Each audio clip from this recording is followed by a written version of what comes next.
How to view different years on Google Maps. In this tutorial, I'm going to show you guys how you can see past dates on Google Maps and how the place look like. The first thing you're going to have to do is open up Google Maps on your phone. And once you open up your Google Maps, what happens is you are just going to have to simply go ahead and choose any location. So let's say if I just go ahead and tap on this street right here, drop a pin here, it will show me what the street view looked like. So you can turn on the street view icon from here. Now just wait for a bit and your street view will load up. Now make it full screen. As you can see here, this street view right here was taken a year ago that you can see at the bottom left corner. And there you have an option to see dates.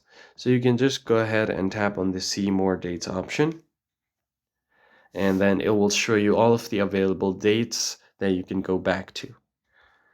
And as you can see, I can go back to November 2020, 2019, 2018, all the way back to 2007. And that's how you basically view different years on Google Map. I hope this tutorial was helpful to you, and I'll catch you guys on the next one. Thanks for watching.